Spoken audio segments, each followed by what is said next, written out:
Hello दोस्तों, कैसे हैं आप। आशा करते हैं स्वस्थ होंगे। तो पिछले क्लास में हम लोग कंसंट्रेशन एक्सप्रेस करने के मेथड पढ़ रहे थे, जिसमें हम लोग पढ़ चुके थे mass percentage, volume percentage, mass by volume percentage, molarity capital M, molarity small m और नॉर्मेलिटी।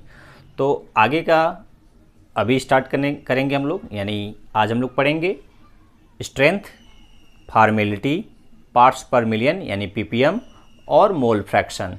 तो मैं डीएनए का यन और चैनल मिस्ट्री इन केमिस्ट्री। तो नेक्स्ट आपका टॉपिक है स्ट्रेंथ। स्ट्रेंथ कभी कभी आपके प्रैक्टिकल में स्ट्रेंथ कैलकुलेट करने के लिए पूछा जाता है। तो स्ट्रेंथ इसी को बोल सकते हैं ग्राम पर लीटर। जैसे आप किसी सॉल्यूशन का स्ट्रेंथ या मोलरिटी फाइंड करना चाहते हैं एक साथ, तो ये स्ट्रेंथ वहाँ पर आपको कैलकुलेट करने को आएगा। तो ये क्या होता है, यदि सेंटेंस में बोलना चाहेंगे तो the amount of solute in gram present in 1 litre of solution, यानी 1 लीटर सॉल्यूशन में कितना ग्राम कोई सॉल्यूट घुला है, वही उसका क्या हो जाएगा, स्ट्रेंथ। क्लियर है, यानी यूनिट क्या हो जाएगा, ग्राम पर litre.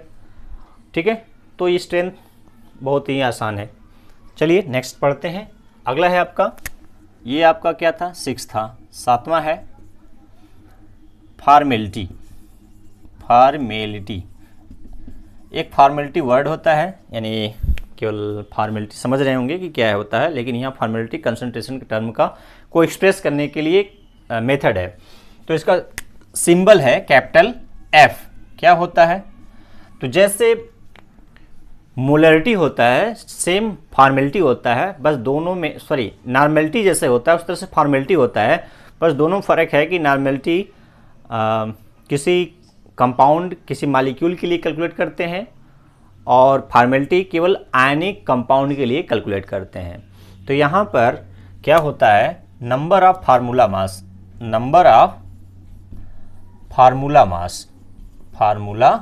Mass present in 1 litre of solution, 1 litre of solution, यानी 1 लीटर सॉल्यूशन में कितना फार्मूला मास डिजॉल्व है। अब फार्मूला मास क्या है, नंबर ऑफ फार्मूला मास क्या है, जैसे ये केवल आयनिक कंपाउंड के लिए किया जाता है, ओनली फॉर आयनिक कंपाउंड। अब जैसे एग्जांपल लेते हैं कि NaCl आपका एक आयनिक कंपाउंड है, तो इसका फार्मूला मास यानी यूनिट जो इसका है फार्मूला NaCl, उसका फार्मूला मास कैसे कैलकुलेट करेंगे। तो इसका 23 होता है और क्लोरीन का एटॉमिक मास 35.5, टोटल कितना आ जाएगा 58.5। तो 58.5 क्या हो गया, इसका फार्मूला मास हो गया। ठीक है, ये फार्मूला मास। और नंबर ऑफ फार्मूला मास कैसे निकालेंगे, given weight of solute upon formula mass करेंगे तो नंबर ऑफ फार्मूला मास निकल जाएगा, और वो किस में प्रेजेंट हो, 1 लीटर सोल्यूशन में। ठीक है, तो ये आपको समझ में आ गया, यानी इसको मैथमेटिकली हम लिख सकते हैं कैसे, F equal to number of formula mass upon volume of solution in litre. ये हो गया उसका क्या, मैथमेटिकल एक्सप्रेशन। तो इसका यूनिट क्या हो जाएगा, नंबर ऑफ फार्मूला मास तो upon volume of solution in litre. ठीक है, तो ये हो गया आपका फार्मेलिटी। नेक्स्ट है आपका पीपीएम, पार्ट्स पर मिलियन। 8वां है आपका पार्ट्स पर मिलियन, जिसे शॉर्टकट पीपीएम बोलते हैं। पीपीएम कुछ नहीं है, बस लोगों को कंफ्यूज होता है कि ये पीपीएम थोड़ा कठिन है, ऐसा कुछ है नहीं। जैसे परसेंटेज होता है उस तरह से पार्ट्स पर मिलियन, यानी 1 मिलियन में कितना अमाउंट है। परसेंटेज का मतलब 100 में निकालते हैं, पीपीएम का मतलब 10 लाख में निकालिए। तो 1 मिलियन यानी पीपीएम का फुल फॉर्म क्या है, 8वां आपका है ppm, दोनों ही पी रहता है स्मॉल में। इसका फुल फॉर्म क्या है?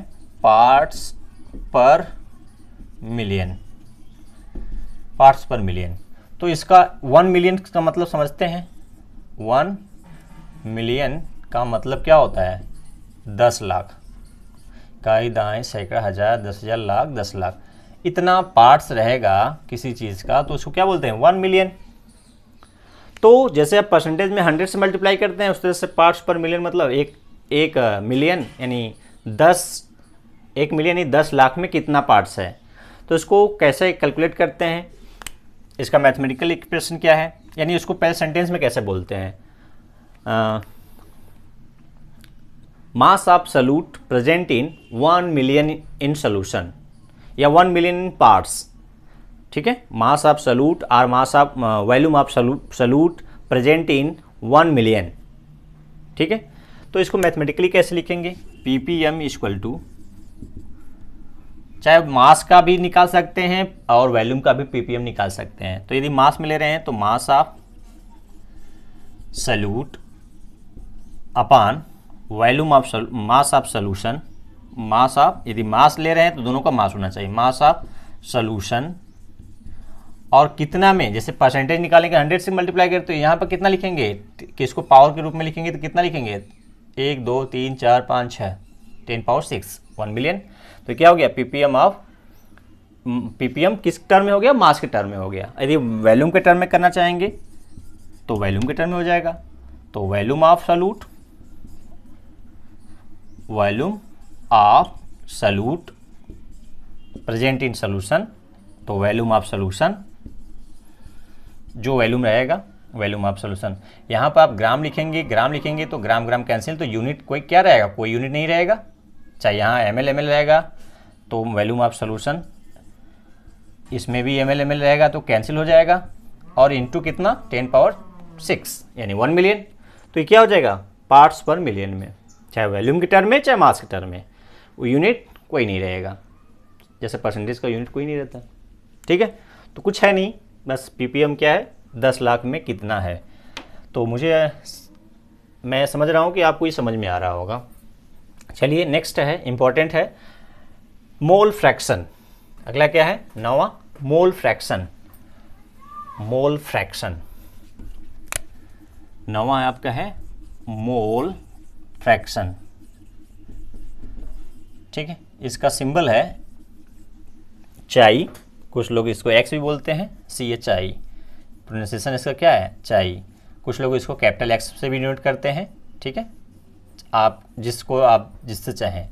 ठीक है, यदि कैपिटल की जगह पर आप ये सिंबल यूज करें तो चाई बोलते हैं।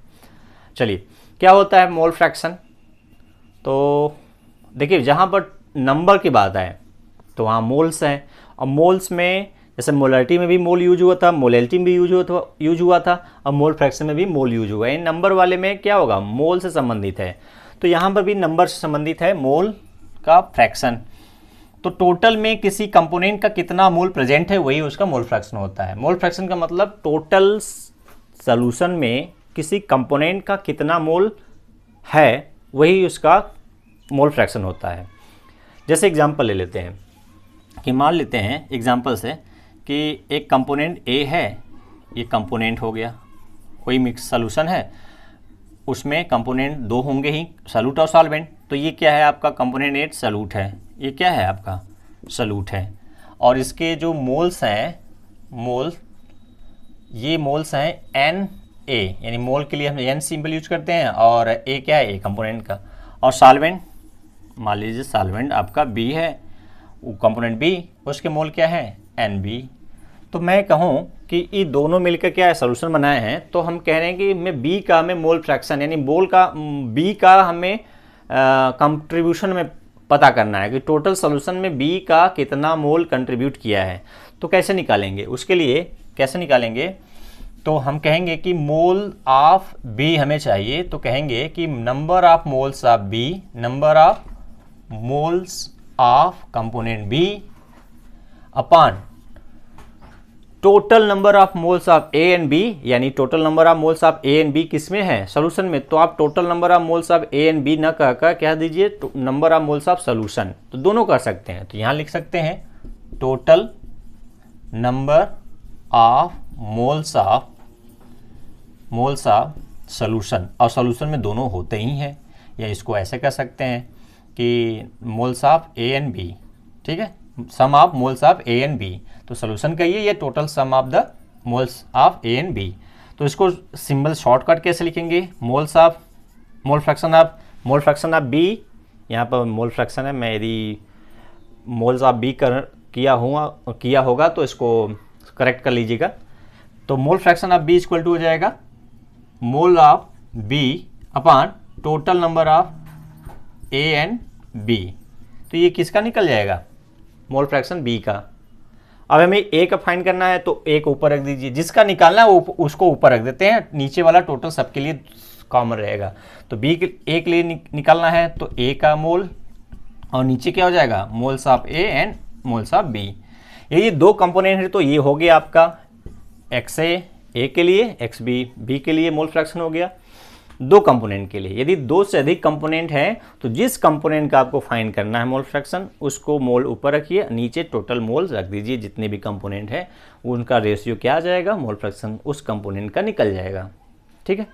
और मोल फ्रैक्शन से रिलेटेड एक और चीज़ है कि सोल्यूशन में जितने भी कंपोनेंट हो, जैसे यहाँ दो कंपोनेंट है तो उनके मोल फ्रैक्शन का सम हमेशा 1 के इक्वल होता है। किसके बराबर होता है, 1, यानी the sum of mole fraction of all component is equal to unity that is 1।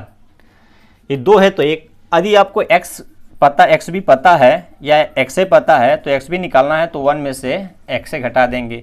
यदि आपको एक्स ए पाना है, एक्स भी पता है, तो क्या करेंगे, ट्रांसफर कर लेंगे। ये फार्मूला पता है तो आप क्या कर लेंगे, केवल मैथमेटिक्स यूज कर लेंगे, आपको पता हो जाएगा। तो ये आपका रिलेशन में हो गया। एक से अधिक कंपोनेंट रहेंगे तो वो क्या हो जाएगा, एक्स ए, एक्स बी, एक्स सी, एक्स डी, लेकिन सबका सम क्या होगा, एक से अधिक नहीं हो सकता, चाहे जितना भी कंपोनेंट रहे, ठीक है, ये हमेशा याद रखना है। तो ये मोल फ्रैक्शन हो गया। अब कभी कभी मास फ्रैक्शन पूछ लेता है, वॉल्यूम फ्रैक्शन पूछ लेता है, तब क्या करेंगे, तो जैसे यहाँ मोल फ्रैक्शन के लिए मोल के ऊपर लिया गया है, मोल नीचे लिया गया है, तो वहाँ पर मास का यहाँ पर क्या लिख लेंगे, मास फ्रैक्शन यदि पूछे तो क्या करेंगे, जैसे मोल फ्रैक्शन की जगह पर क्या पूछ लेता है कभी कभी मास फ्रैक्शन, तो क्या करेंगे, कुछ नहीं करेंगे, बस उसी फार्मूले में मास फ्रैक्शन के लिए क्या करना है, यहाँ पर मास फ्रैक्शन जैसे कंपोनेंट बी का पूछ रहा है तो मास आप कर देंगे ऊपर, mass of component B upon total mass of solution, total mass of A and B कर लीजिए, या टोटल वो कर लीजिए सॉल्यूशन का। तो ये मास के टर्म में हो गया, जैसे यहाँ मोल के टर्म में था यहाँ पर मास के टर्म में हो गया। और वॉल्यूम के टर्म में पूछे तो यहाँ पर क्या कर दीजिएगा, volume of component B, total volume of component A and B. यदि बी ए का पूछे तो mass of component A upon total mass of solution, total mass of solution कर लीजिए या ए प्लस बी कर लीजिए। ये क्या हो जाएगा आपका, मास के टर्म में हो जाएगा। और यदि वॉल्यूम के टर्म पूछे तो वही वॉल्यूम के यहाँ रख दीजिए मास की जगह पर। तो आपको बात समझ में आ रहा होगा कि मोल का मतलब मोल के टर्म में पूछे तो मोल फ्रैक्शन, मास के टर्म पूछे तो मास रख दीजिएगा, और वॉल्यूम के टर्म पूछे तो वॉल्यूम रख दीजिएगा। तो ये हो गया आपके 9 क्या मेथड्स, क्या एक्सप्रेस करने के लिए, कंसंट्रेशन किसका, सोल्यूशन का। तो इसका हमें जहाँ जैसा रिक्वायरमेंट वहाँ वैसा हम यूज करेंगे। जैसे पीपीएम कहाँ यूज करेंगे, तो वायु प्रदूषण यानी एयर पॉल्यूशन को हम किस यूनिट में डिनोट करते हैं, जनरली पीपीएम में, चाहे एयर पॉल्यूशन हो या वाटर पॉल्यूशन हो। उसी तरह से मोलरिटी टर्म हम अपने लैब में जो कंसर्न डिफरेंट सोल्यूशन बनवाते हैं या बनाते हैं टाइट्रेशन के लिए या किसी और पर्पज़ के लिए, तो वो मोलरिटी टर्म में अपना बनाते हैं कि इस मोलर का, 2 मोलर का, 0.5 मोलर का, 1/10 मोलर का, इस तरह से बनाते हैं। जैसे m/20 मोलर का आपको सोडियम कार्बोनेट सोल्यूशन बनाना है, ऑक्जेलिक एसिड सोल्यूशन बनाना है, तो मोलरिटी टर्म बनाते हैं, ठीक है। तो मुझे आशा है कि ये एक्सप्रेशन जो मेथड है आपको क्लियर हो गया होगा। यदि आपको डाउट है तो एक दो सवाल इस पर हम करेंगे, मोलैरिटी पर, मोलैलिटी पर, मोल फ्रैक्शन पर, तो वो जो डाउट होगा आपका क्लियर हो जाएगा। तो नेक्स्ट वीडियो में हम लोग कुछ इस पर न्यूमेरिकल करेंगे और सॉल्युबिलिटी, आप सॉल्यूशन यानी सॉल्युबिलिटी पढ़ेंगे और सॉल्युबिलिटी को कौन कौन से फैक्टर अफेक्ट करता है उसके बारे में डिटेल स्टडी करेंगे। तो वीडियो कैसा लगा, आप अपना एक्सपीरियंस मुझे शेयर कर सकते हैं। आपका दिन मंगलमय हो। जय हिंद, जय भारत।